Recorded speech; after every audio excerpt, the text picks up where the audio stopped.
Welcome to It Takes Two. I'm Clarissa, the couples therapist. And I'm Charles, the marketing professor, talking shop on relationships, mental health, and New Year's resolutions and why we think they're garbage. What does a clinical mental health expert have to say about New Year's resolutions?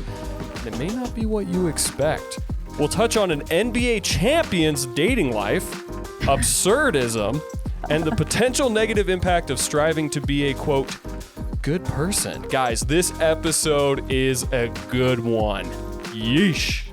We'll also share a fun date idea and connection question you can use with your partner to take your relationship to the next level. So stay tuned till the end. NBA champion Aaron Gordon, who plays for the Denver Nuggets, best known for his legendary dunk in the dunk contest a few years ago where he lost to Zach LaVine. Let us peek behind the curtain into an interaction he had as he went out on a first date. Clarissa, when I showed you this tweet, what was your first reaction to it? Hilarious. Shock, humor, just like, wait, oh my gosh, I can't believe this happened. Yeah. Okay, so this is what Aaron Gordon said on a podcast with his teammate, Michael Porter Jr. He said, yeah, so I went on a first date and I looked at her phone and the most recent search on her Google search was Aaron Gordon's net worth. Busted big time. That is... I'm so curious, like, how NBA players or, like, people in a similar level of, like, celebrityness date. Like, you know, because, like, celebrities date celebrities because they all get it and they're all in the same, like, high profile and stuff. But I'm so curious about the ones who choose to date, like, you know, normal, reg people. No, absolutely. And, like, how they go about it. Do they use Tinder? Do they get tons of swipes? I don't know. Yeah, could you imagine if you saw Aaron Gordon, an NBA basketball player, on Tinder? Like, what? That would be wild. I would swipe. Yeah, duh, just right? for the opportunity. And what's so funny is we have a good friend who has trained professional athletes and professional basketball players. Right. And she has even told us just how awkward and weird and socially inept a lot of these professional athletes are. Specifically basketball players. And not to say that Aaron Gordon is that or any specific one. We're just generalizing here. Super. But general. it's hard not to imagine that if I were a basketball player, I would just immediately assume that you didn't want to date me for my personality. Oh, yeah. Or like who I am. I would assume that, yeah, what's my net worth? Yeah. That's what you care about. That's wild. And so maybe that's why they also date other celebrities or like other famous people because then they have like similar net worths. Yeah, like Simone Biles. It's not like gold digger. Yeah, what about her? Exactly, yeah. So Simone Biles, Olympic gold medalist in gymnastics, she is dating a football player from the Green Bay Packers. And you feel like that's a pretty good comp. Yeah. I don't think either of them are doubting that they are genuinely interested in each other. Yeah. Because if I went on a first date with any person and their first search was Charles Mace's net worth, bye. Like, no way. And not to say that's not important. Like, yeah, it's important to be in a good financial standing. But come on. Like, if you're an NBA player, though, like, you have good net worth. Like, somebody doesn't need to Google. That's just such a good point. That's such a good point. You know that they're doing fine. They make millions a year. They're doing fine. Their net worth is probably fine. You don't need to actually Google that. It's so true. Do you think it was like a curiosity thing, or does this woman have a threshold? She's like, well, their net worth has to be at least $5 million. Maybe that. Really? Maybe she comes from like her own wealth or like family wealth or something, and plot twist. Maybe they're like her parents or something are like, you got to be, you know, this net worth or above. That's wild to think about, babe. What if the first date was like some oil tycoon magnate's daughter who's like Maybe. worth like billions, and so she wanted to know if Aaron Gordon was not trying to gold digger her. Maybe. I don't know. We Plot can't twist. misread the situation. Yeah, this Don't is why assume the that. whole story is super important. But I did think it was funny though. I do think it's funny. It's funny to ask that question, man. Dating. Yeah, this actually, like, to apply it to, like, I mean, the everyday person, I really wonder how much, like, that mattered to people. Because, like, I don't know. I've said this a million times, but I grew up super poor. And I always knew that I would have to, like, make my own, like, money and stuff. And so I never, like, cared if somebody else, like, came from money or, like, had money. I don't know. It just was never, like, on my radar. Like, I was not paying attention to, like, if somebody was, like, already well off or not. Yeah. But I'm so curious about the people who do. Like, where did that come from? Why was that on your radar? Like, I don't know. Yeah, it reminds me of Love is Blind. The most recent two, they got to the altar. I can't remember their names.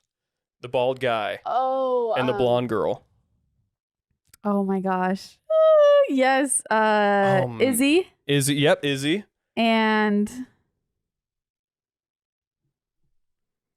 I can't remember I can't her remember name. either. Anyway, sorry. Those two, they were pretty much set to get married. So they proposed after never seeing each other, so looks weren't an issue. And then when they did see each other, wasn't an issue. They got together well. They had a good friendship. They had good sexual chemistry. They had basically everything. But the moment that she found out about his financial situation, Stacy, thank you, Izzy and Stacy, she dumped his ass. yeah. And to be fair, there were some other red flags. Like, she was really concerned about the drawer with all the keepsakes. She thought it was like The trophies. Yeah. But yeah, how important is it? It seems pretty important. If you, and maybe I'll ask listeners, is if you could know the net worth of the person that you were going out with on a first date, would you want to know? Would you want that to influence how your date went? Not me. I want to say no. Okay, not me when I was dating. Okay, let me. Wait, obviously, it's not, addendum. yeah. Right, now we're together, right? But I just had a realization, like, when I was dating, I didn't want to know. I wouldn't want to know. Like, it just wasn't on my radar. It just wasn't something I cared about. If something was to happen to you, maybe I would care now. Yeah. Or I would keep finances separate. I've always said that. But right. So when you're younger, it seems like it's less important. But as you get older, the that's values how I'm change. feeling, in my own personal opinion. Yeah. But yeah, I mean, there is that data that suggests that finances are the number one reason that couples divorce. And I think we have a different opinion about that. Or that's more of like process over content conversation. Yeah. But I mean, I think it would taint just getting to know that person. Because the first 3 dates, you're just getting to know the person. Money shouldn't matter at that point, I don't think. But if you're transitioning into like serious, are we going to make this a lifelong thing? Absolutely. Yeah. Fascinating. Well, with that said, let's head over to our disclaimer before we dive in to the rest of our show. This podcast only provides information. It's not a viable replacement for a therapy session. If you need help or have an emergency, contact your local mental health authority. Our hosts are experts on mental health. Many of our guests are too. This podcast does not provide expert advice. It's just entertainment, baby. Things, dates, and places have changed. This podcast should never replace real therapy. Clarissa, let's start with the New Year's resolutions because listeners are about to turn the calendar to the next year. Just some interesting nuggets of data, some research. First off, around 40% of Americans set New Year's resolutions. Whoa. And 87% of them say that they are somewhat or very likely to keep it throughout the year. That seems kind of actually high. I totally agree. Y'all y'all overconfident. Because let me drop this data point on you to follow it up. Okay. Of those that do set resolutions, 23% of them quit by the end of the first week. And then Whoa. 43% of them by the end of January. Whoa. Clarissa, by the end of the year, only 9% of Americans say that they complete the resolutions that they make, and half y'all are liars, I bet. The 9%? Yeah! Yeah, or they like accomplish some of theirs. They're like, my New Year's resolutions is to work out, and I worked out like 4 times over the year, so I technically did work out more. You know what I mean? Yeah. Like, something like that. Yeah, like lately I've been seeing some about like, I just feel like a lot of people are like book readers now. Like I picked it up this year, but That's like true. that's what I have seen many people have been accomplishing is like, I wanted to read this many books this year. And then I've seen like that people are actually like hitting those numbers. And those are some big numbers too. Oh, yeah? Yeah. Yeah. So it's impressive. I think that maybe the 9% could be like not all their New Year's resolution goals, but maybe they're like, well, I hit one of them. Yeah, I could see that. I could see that too. This is interesting. Speaking of, 62% of Americans feel pressured to set resolutions. Whoa. So it's interesting that there's a 22% gap between people who do set goals and people who just feel pressured to. It is. However, the overwhelming majority of the goals that are set for a New Year's resolution are fitness goals, Wow. with financial goals and mental health goals coming in second and third, respectively, for 2024. And props to the listeners, props to Americans caring more about mental health. Yeah. Shout out to all That's y'all. actually kind of a big deal. And finances actually make sense because like your calendar year, like everything like salary, taxes, like things like that are like usually like the calendar year. So like Totally. I actually think finances is like doesn't really bother me that much because first of all, financial standing is like super important to be in like a secure place. And they are like more concrete goals. Anyway, yeah. Yeah. And to add to that, I think the post-Christmas hangover, when, you know, you spend all that money on Christmas presents, you're probably feeling the strain a little bit. Yeah. You know, and so you're probably financially conscious and wanting to take care of your finances. So that makes sense to me. Yeah. Though we've been working out for that seems like so like Look at me. I've been working out for like I work 10 years. No, but we've been working out for like 9 years. Is that what we just thought of? Mm-hmm. As a couple, yeah. Yeah, consistently, you know, we take our like week here and there off, which is good. But yeah, we've been working out consistently together for 9 years. I know you picked it up way before that. That's when I started. I hate January 1st. Going to the gym on January 1st is the absolute worst. Nightmare. Actually, the whole month of January, I just like that's the month that I don't want to go to the gym. Seriously. Oh, Everything taken. So busy. yeah. One more bit of interesting information. I have a industry insider that shared some interesting data about gym memberships. Get this, guys. Only 8% of people who hold a gym membership attend monthly or more. What? 8%. So you know how gyms make money? Getting you to sign up. They do not make money by you going to the gym. 8%. 8%. That almost is like gross on the gym's part, like scammy. A little bit, because they pull you in with these really big deals and, get your first 3 months free or whatever. And then I don't blame it's a company, right? Like I don't blame them, though it is like, oh my gosh, like your people aren't even using the product that they're purchasing. Like it just seems like, oh, I don't like it. Oh, yeah, especially when it's like hard to cancel your gym membership. Yeah. They make you jump through all these hoops. That's true. So if you're going to sign up for a gym membership, wait till February and start working out at home first. And then make sure it's a month-to-month contract. Yeah. Start moving your body from home first because like, see if you like actually like want to get a gym membership because yeah. And then watch out for those contracts, man. Oof. Yeah.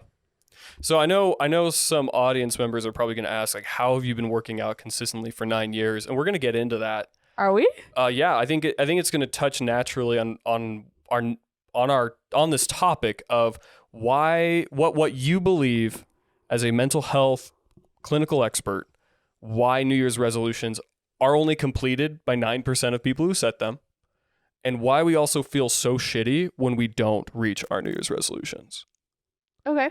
So to start it off, there's this idea of create systems instead of creating goals.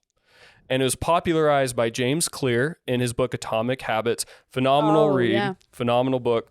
We're actually not big on self-help books because most of them are unscientific and based on anecdote. Yeah. And it's just recycled wisdom from ancient philosophers, honestly, just modernized. Honestly. But when it comes to systems over goals, there actually is quite a bit of science here. And Clarissa,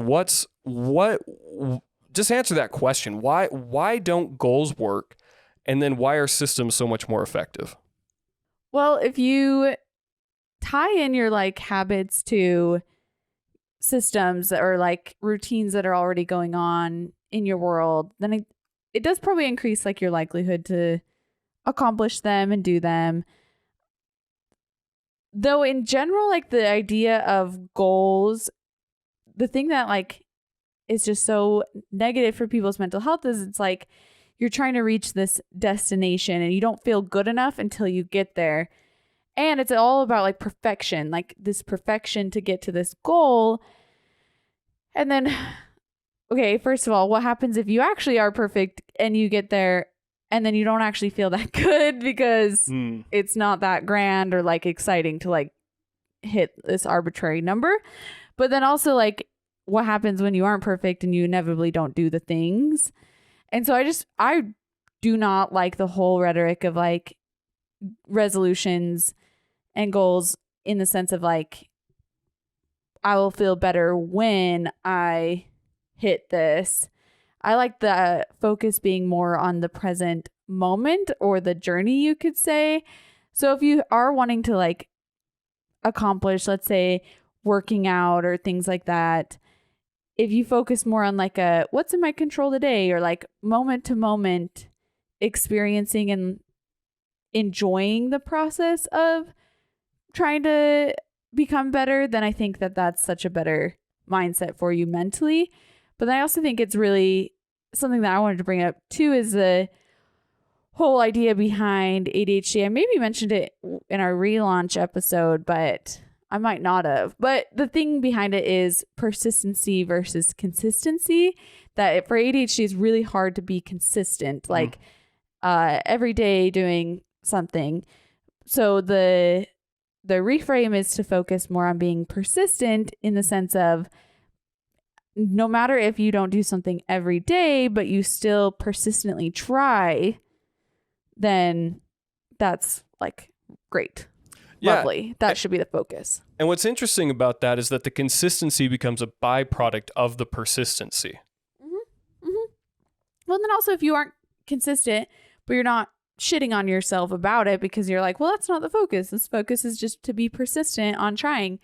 Then I think that you end up being also more consistent because you're not like rebounding into like a low because of not hitting that goal or something.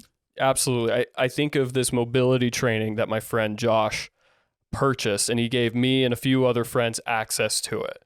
And he says, we're going to be like bendy pretzels by the time that we're done with this. And it's like a 16-week program or whatever. I feel like that was almost a year ago that he did that. Have any of us completed it? No, absolutely not. And I think that idea of persistency over consistency is like, hey, you know what? It's a new week. I'm going to be persistent. I'm going to do at least one today or tomorrow or whatever. And then when I lose track of it and then I remember, I'm going to persist. I'm going to pick it up. So it's not about doing it necessarily exactly how the program outlines it, but being persistent in pursuing it. Yeah. And to that point, I think we're at like week 5 or 6 on it. Yeah. And this started like last February or March. Yeah.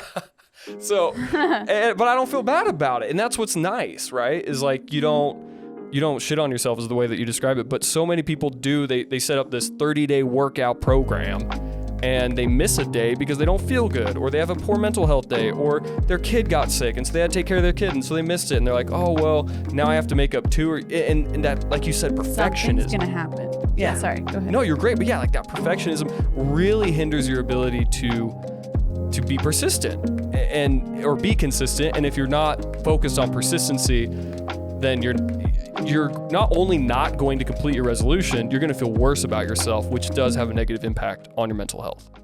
Yeah. Okay, so going back to this idea about goals being binary, because I think that's key, is that you said that even if you are perfect, even if you do that 30-day program, when you get done with that 30-day program, your brain releases those endorphins and that dopamine and that success chemical rush for a day at most. And then it's, again, we lose that consistency or sustainability, because once you've arrived, why continue the journey? Right. And also, why only allow yourself to feel that on the day that you complete the thing? Like, going back to the journey, like I'm mentioning, and being present on a day-to-day basis, then if you do something on a day-to-day basis, or like not even the same thing, but like if you do something that you feel is awesome each day, it could be random things or the same things, like you should enjoy it that day, not once you've done it 30 times or whatever. Does that make sense? Absolutely. And it's going into it with intention versus performance. Yeah, for sure. So talk to us about that. Like what is intuitive eating, exercise, intentional living, like all that stuff, and how it's better for mental health? Being intuitive in life, I think, is really, just in general, is really good. Obviously, there's actual like science behind intuitive eating and why it's beneficial. And what intuitive eating is essentially listening to your body and your cues that your body gives you of like fullness or hunger, and then also like even cravings or things like that.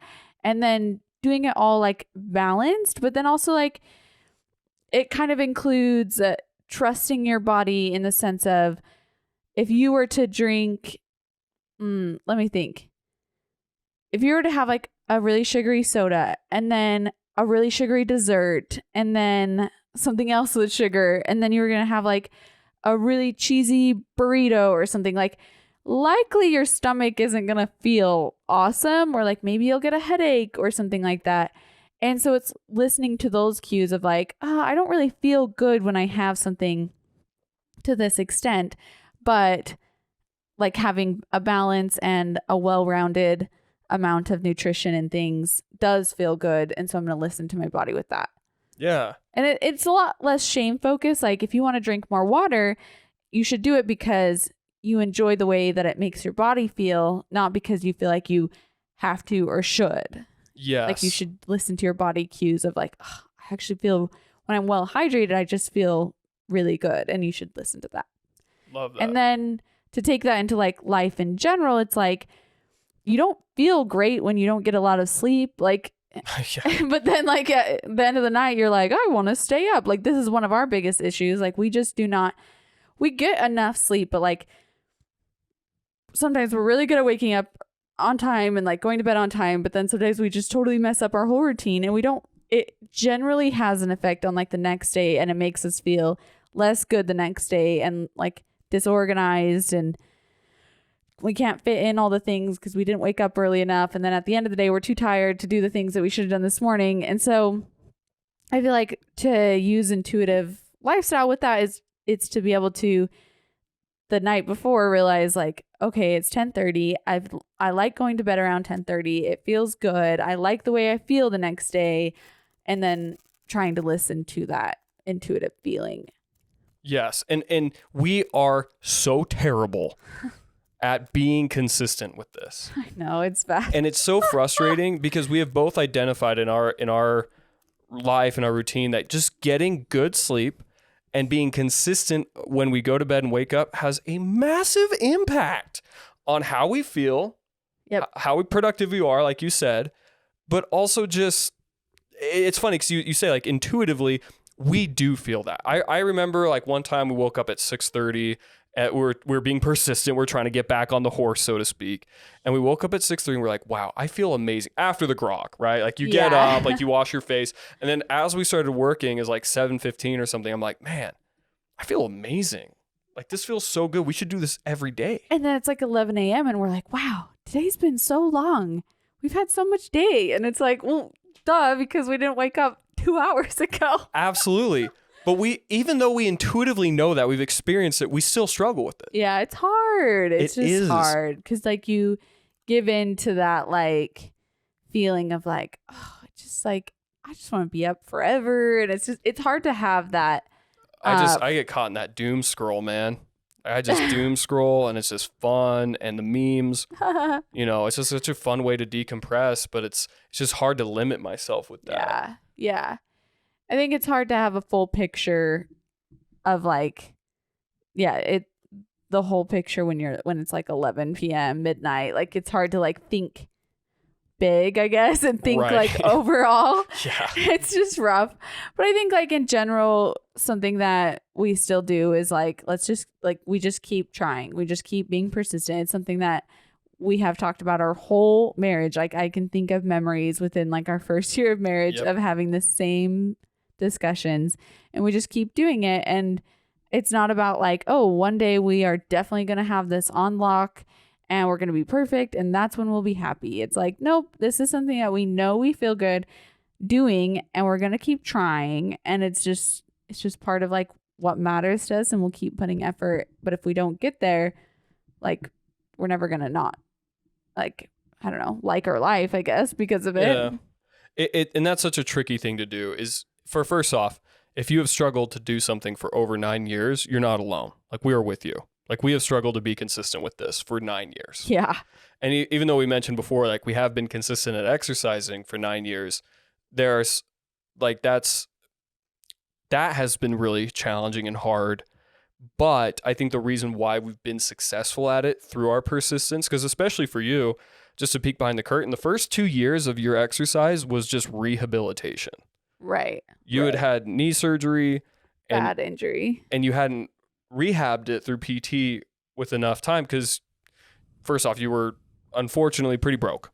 Yeah, broke, and in college when I needed to be going to PT and like I just didn't have the money to like drive there and pay for it, and So you didn't feel confident making lateral movement or vertical movement, like jumping or sliding and stuff. And so we, that was painful for you. It wasn't just exercise is hard. It was actual pain that you were experiencing. But through your persistence, and great credit to you, you overcame that. And then it just became automatic. And this is some of the science that James Clear talks about in his book, is that it takes, I'm sure we've all heard this one, that it takes about 21 days for a behavior to become a habit.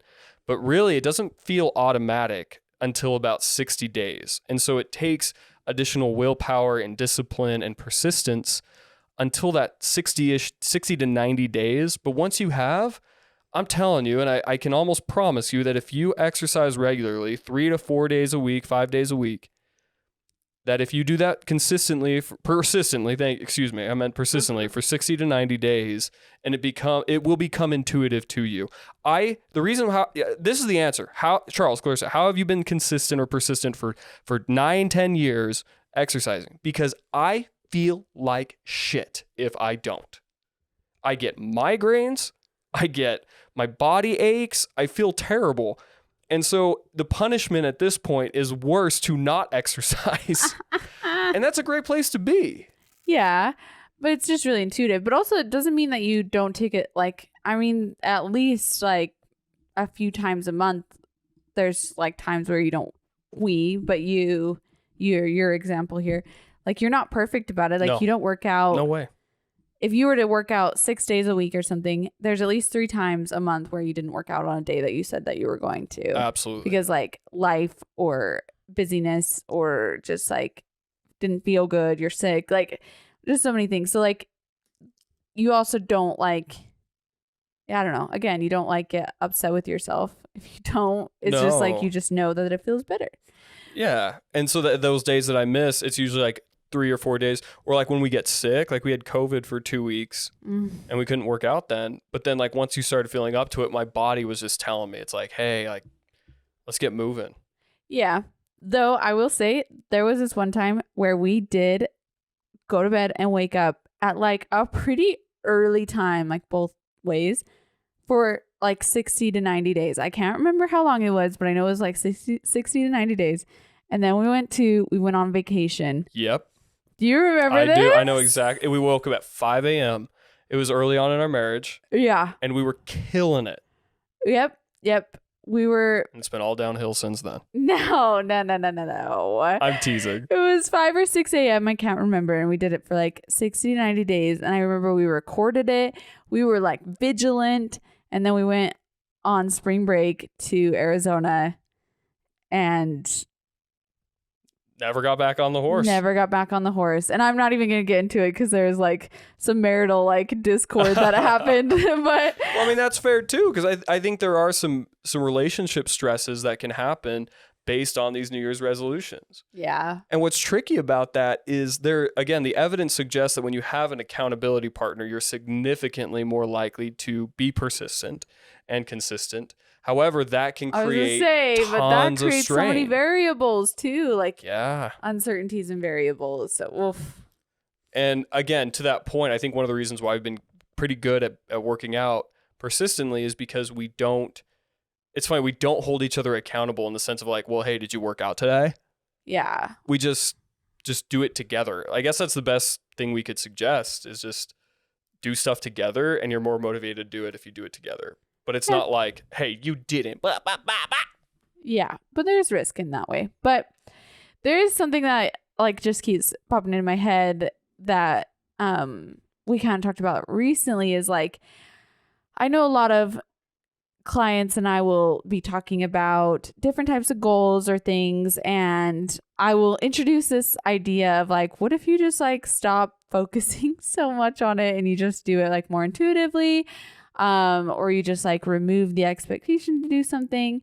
And a lot of people recoil because they don't feel like they'll do it. They feel like they need those like hard parameters on themselves to do it. And the one that we talked about that I wanted to bring up today is that so many people talk about this idea of like, if they don't like shame and guilt themselves into like being a good person, like kind, respectful, service oriented or stuff like that, then they won't be a good person. And usually the reason why I bring it up is like with New Year's resolution, it's like there's so much shame and guilt around it. And it's like, well, how about we just remove that?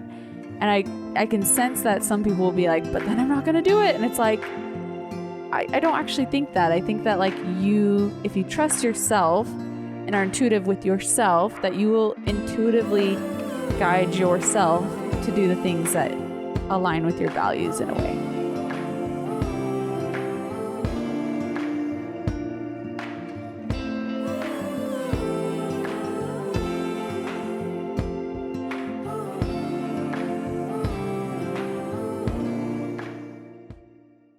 So how does somebody deconstruct that belief? How do I remove that pressure to be a quote unquote good person?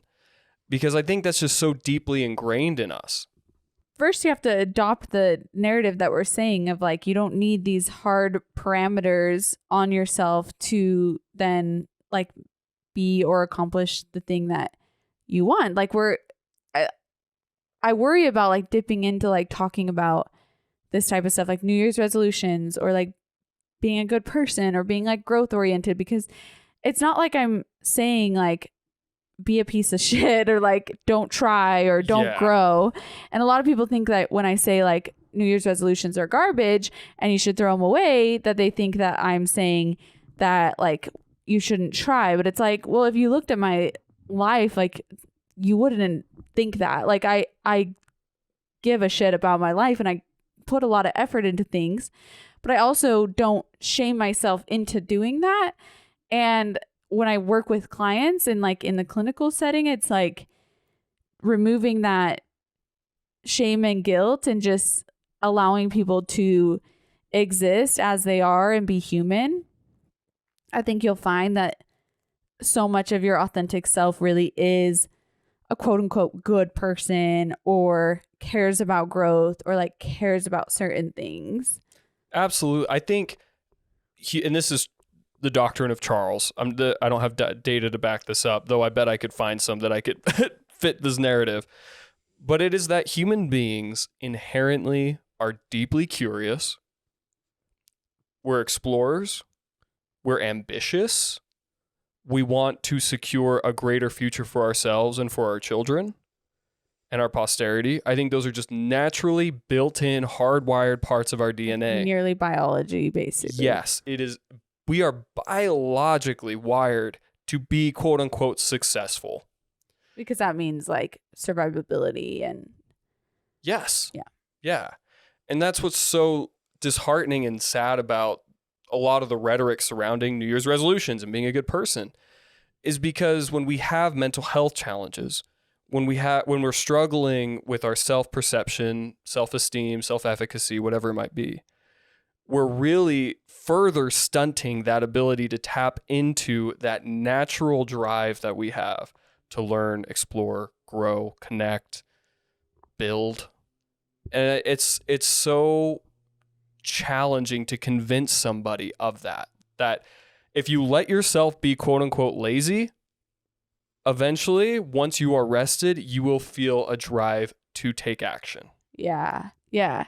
It's the great paradox. The thing that we talk about nearly more than anything else is like there's so many paradoxes in this world, and this is one of them. It's if you just let yourself be, almost like let it go, then you'll find it in a way. It's like just letting yourself be, then you'll get there. And I just think that like not enough people trust themselves and their core to feel like they can just let go. They think that they do need to put like almost have this hard like reins almost of steering their world, but probably don't need to.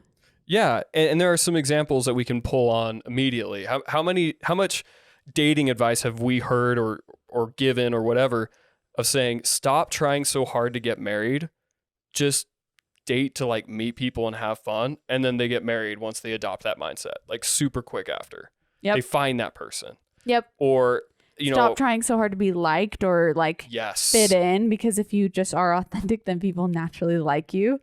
Yeah, and to get outside of this mindset thing, pregnancy. There's a lot of women and couples who are trying so hard to get pregnant, and that creates a stress cortisol reaction that inhibits their ability to get pregnant. But then once they quote unquote give up, or the doctors are like, we've tried everything, or they adopt, or like adoption. You see that, and so the pressure's off, and then they get pregnant. Yeah, that's true. That's actually wild. I didn't even think about that one. So there is this paradox all over the place that the more you try to cling, the faster it flees from your grasp. Yeah, one of the biggest ones in like relationship therapy is pursue withdrawer. Usually there's this dynamic in relationships. Not every couple, but many couples experience pursuer withdrawer, where one person is a pursuer and the other is a withdrawer. And this is with like connection or conflict or anything. Somebody will pursue their partner and they'll pursue and pursue and pursue. And then the withdrawer withdraws more, but they're also not pursuing. And so the pursuer keeps like pressuring or like coming towards them. And then the withdrawer just keeps pulling away because of the paradox.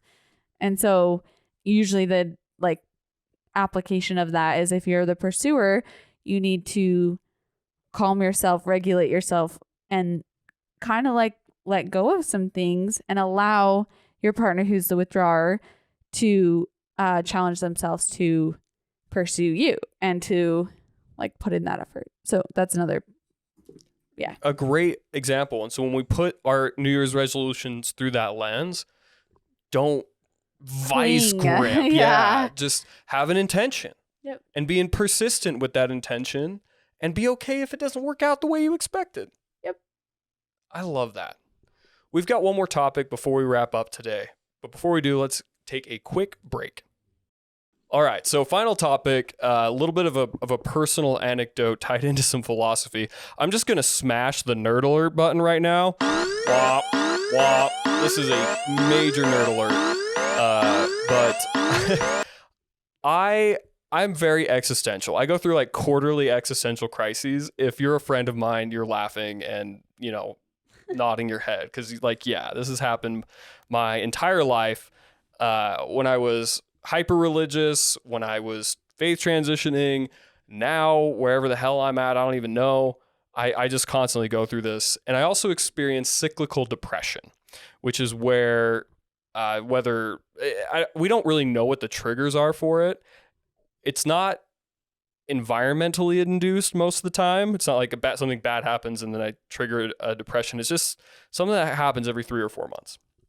Anyway, when I experience one of these cyclical depressions, this existentialism comes crashing in even heavier and harder. So I started one a few days ago, and this morning I was foolishly on Reddit on the existentialist subthread, and I was reading about this philosophy called absurdism. And absurdism is basically a human's attempt to rationalize an irrational world and universe. So it's different from nihilism, where nihilism is nothing matters. And a lot of people, and maybe you can speak to this, a lot of people who do go through a faith transition adopt nihilism and they adopt it hard. To the point that it makes them sad. Yeah, depressed, Yeah. black holing, why should I even work? Why should I even live? Yeah, like if nothing matters, what's the point? Yeah, it's a very lonely, dark, and sad place to get to. Yeah. Would this be a good place to tell, because I think I've told you why I actually really like nihilism. Is this a good moment? Yeah, or do it. Throw it in there. I actually think that I'm fairly nihilistic. I'm also really open to like many possibilities of what happens after you die. You're an uncertain nihilist. Yeah, It's like, I'm not like... You're like, this is probably it, but if it wasn't, cool. Yeah, I'm not like committed to it, but I'm open and I'm uncertain. You flirt with the philosophies. Yeah, exactly. But I actually usually come back to nihilism because, first of all, nihilism is thinking that when you die, it's like the TV just turns off. So Pew. There's no purpose to what we're doing here, and it just goes away. And it sounds like really depressing and hard. And I do think that it can be like sad, like the idea of it. But ultimately, I find the most joy in nihilism than any other belief system because, well, I mean, I actually do love the idea of like, I don't know, getting absorbed into the stars or I don't know, but because it's the only thing that it's almost like the worst case scenario. And if I'm accepting of the worst case scenario, then I feel at peace. Like I don't worry about dying because it's like worst case scenario is it just, I don't know, we don't exist and it just is nothing. Yeah, I think about Kierkegaard's optimistic nihilism. Mm-hmm. I have a poster of it in my office that says, close your eyes and count to 1. That's how long infinity feels. Yeah. I thought that's I love beautiful. that poster. It is so beautiful. But yeah, it brings me like comfort, I guess, to like accept that possibility. But then also it's like, well, if nothing really matters, then and all that I know is like what's happening right now, and I don't know what's happening after we die, and if it doesn't matter what's happening now versus what after we die, then the connection for me is like then the only thing that matters is right now. Like then me feeling good and feeling happy and enjoying my life in the now is the only thing that matters, because if it's not connected to anything after this, then I'm going to have a hell of a good time in the process. Yeah. It's got that YOLO energy. Yes, it does. And yeah. And I think we talked about this through our faith transition is like with our relationship, it's like if this is our only life together, then I am going to cherish you and love you so hard that like you just feel so cared about, because like if it doesn't matter after this, like then I want to really exist with you in the now and really just like love you in the now. Yeah. When you realize that your time very well could be limited, boy, do you feel a profound urgency almost. I gotta not take this for granted. I gotta really be mindful and present and appreciate it. Because prior to that, when we were both religious, you know, I was so focused on the afterlife. I was so focused on outwards that I would sacrifice moments here now in lieu just being overly confident that afterlife would be where we're actually going to be happy.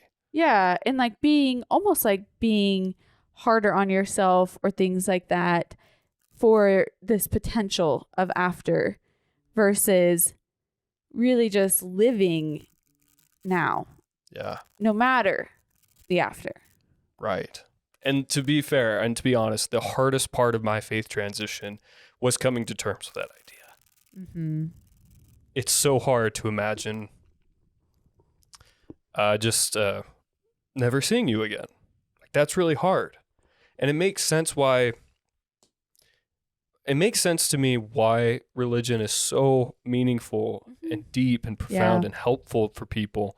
And I would never shame or judge anyone for attaching to those ideals and those ideologies, because it is comforting. Yeah. And I'm on the other side. I'm not telling you it's better. No. Yeah, I think that there is lots of comfort in the idea that like we live for eternity together. Like, wow, that sounds amazing. And so, yeah, if people feel good about that, then they like follow that. Yeah. However, for me, I can no longer feel that way, truly. And we can talk about that another time, or there are some personal aspects of that I don't really want to dive into. But for me, I'm on a similar page as you. I'm pseudo-nihilistic with a heavy dose of uncertainty and openness to other things. And but just circling back to absurdism. So nihilism is nothing matters. But what I love about absurdism and what's different about it is that it acknowledges that humans have an intrinsic feeling of meaning and purpose in their existence.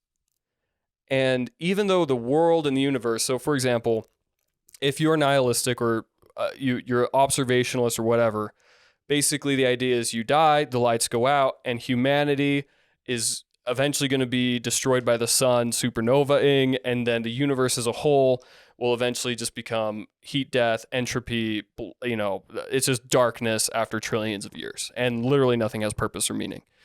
And so absurdism is where humans have this deep sense of trying to create meaning out of a chaotic system that does not show intrinsically any meaning.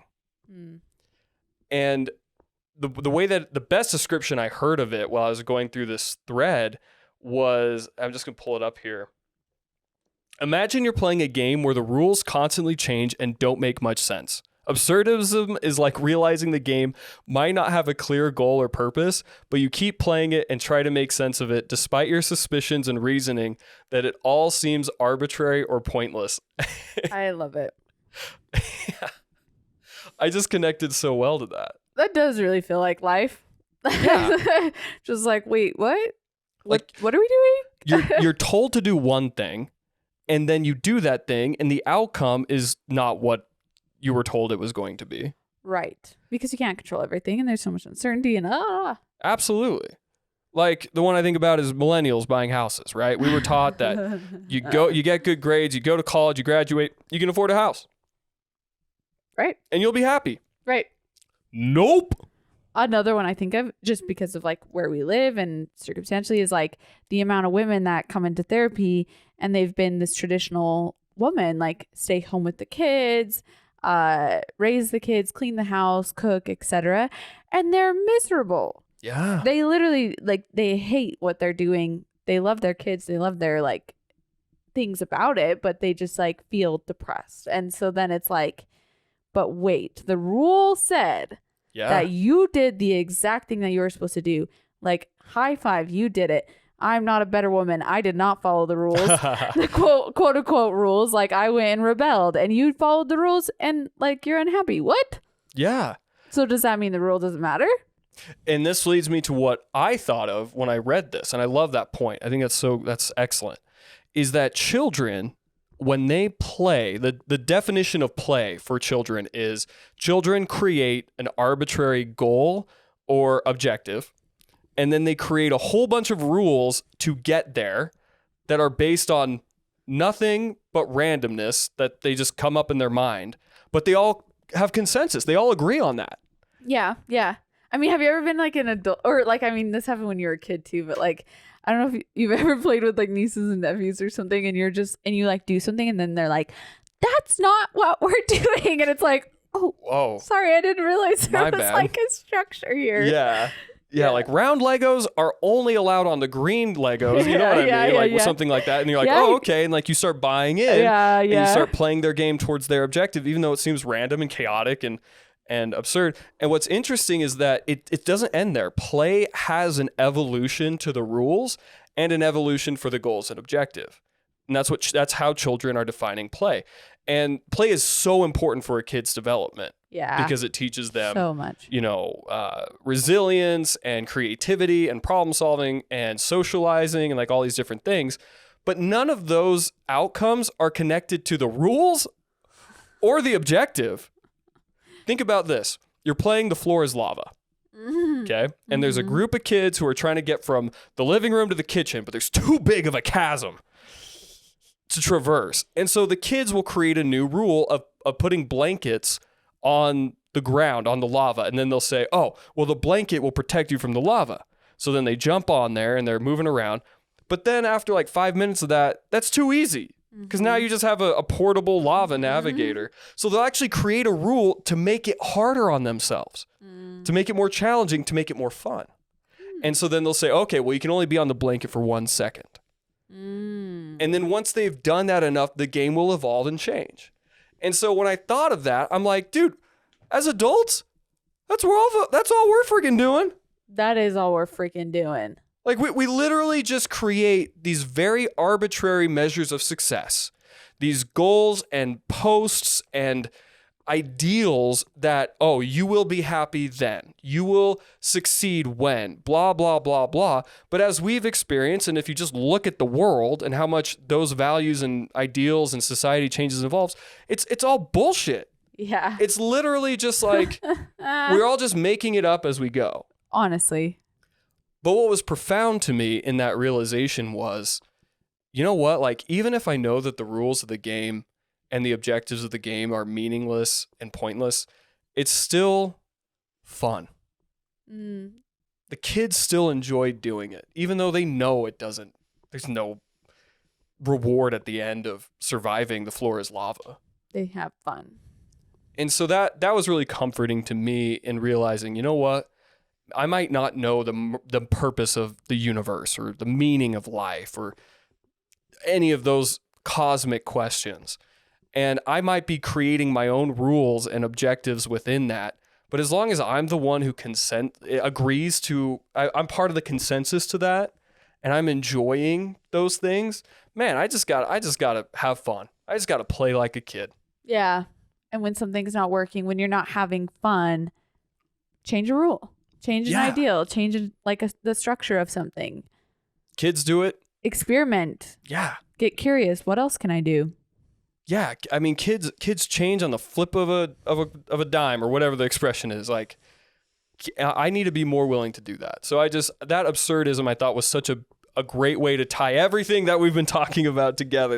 That philosophy of New Year's resolutions are literally just arbitrary goals and measures we set up. So if we're going to do it, view it as play. Yeah. Versus anything else, intention, all of that. And then Clarissa, what other takeaways would you offer from our podcast today? I think the biggest consistent one that I also want to add in addition to what you said, because also like the idea of just like enjoying it is so important. But is the theme that I kept noticing myself saying is to be present and like mindful and living moment to moment and not living for the future or the past or like the what if. It's that stuff you don't know any of that stuff. All you know is what's happening right now. And you have so much control over your now. And so change the rules, like you're saying, have fun, but also like just do what's in your control and live for this moment. And I think that you'll find you'll reduce a lot of anxiety and depression by doing that. Beautiful. Profound. What a great way to end the year. Definitely. Put a bow on that, package it, and give it to a relative. Yeah. Share the joy Share of It this Takes Two podcast with your with a friends and relative. family. And don't forget to smash that like button. Amazing. Clarissa, before we end, what is our date idea for the New Year's? All right, tying up everything we talked about, our date idea is that we want you to play or have fun with your partner for New Year's Eve. And if you can't do it then it's because like a job or work or something that's like restricting you, just sometime around the new year, just play, have fun with each other. And then what's the connection question that our couples can use to take their relationship to the next level? Yeah, it is very similar to like when I create weekly check-ins for my couples, but it's a yearly instead. So I want my couple, if you're listening, I just almost like went into like therapist mode. I want you to ask your partner, what did you dislike about 2023 about your relationship in 2023? And what did you like about your relationship in 2023? And then what is your intention or focus for your relationship in 2024? Love it. But no New Year's resolutions. No. Just intentions. Focus. I love that. We're going to do that ourselves. Ooh. We're going to do that ourselves. Maybe we'll share it with the listeners. And we would also love to hear what your New Year's intentions are and what you want to persist in 2024. That's nuance and it's important. What you want to experience in the moment. Yes. I want to experience a whole nother year of moments with you, love. Aw. All right. Well, this is Charles. And Clarissa signing off. Now just remember, for things to get better, For me and you, it takes two. Happy New Year.